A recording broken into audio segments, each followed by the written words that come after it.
So we're here, Joe, in Girton College, the first women's college of the university, and this courtyard, Eliza Baker Court, is right at the heart of college, and it's a place where Christabel Proctor would have gardened. She was very eccentric. Appointed head gardener here in 1933. She'd have taken over from a man. She would have had to have proved herself. What was special about Christabel Proctor?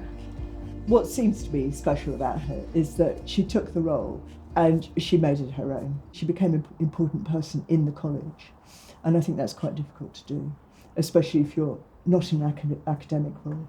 How did Christabel transform the garden environment here up at Girton? During the war, she really took over the garden completely. She focused on producing food. She had 5 tomato houses, 2 cress houses. She produced 19 tons of potatoes. And she got the students to go out in the cabbage fields and pick the caterpillars off the cabbages. She was pretty confident about asserting women's right to be there in those kinds of formerly male-dominated spaces. I really think this is what an institution like Girton would have given her. You get the sense here, the sense of women's history here, and how indomitable women, you always say that about women, but they really were, built this place 60 years before Cambridge actually gave them degrees. Just that fact alone means that she would have imbibed some of that spirit, I think. What was it like for you when you were appointed as a head gardener? I had a background in very, very decorative, intensely decorative gardening. They all knew that. And so my first gardens committee, they said to me, and you know, Joe, we don't want any flowers in this garden. Oh. No flowers? No flowers. And they said, and definitely no pink. You're not to plant pink. So all I could think of was pink and flowers, you know, and I just filled the garden with flowers and pink ones. Pink ones. Were you paid the same as men? Us head gardeners, we do this very transgressive thing. We always tell each other what we're paid. When I found out that I was paid $4,000 less, I just mentioned it, and then instantly I was given a pay rise. How many other women head gardeners were there at the time when you were appointed? There were very few women head gardeners, and for a long time I was the only one. Now there are 4. I think Cambridge is very slow to understand that we should be treated we're equal, really.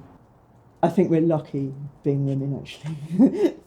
We don't have quite that burden of tradition. I think we are freer. And what do you think Christabel's legacy is? I came and read the archives in 2008. At that time I was wanting to change the garden at Murray Edwards from a purely decorative garden to a garden for students. So I was going to do this massive kind of like paradigm shift, as it comes. I really needed authority to do it. I looked at the archives and I said, Christabel Proctor said this in 1945. You know, it's been done before. It's really possible.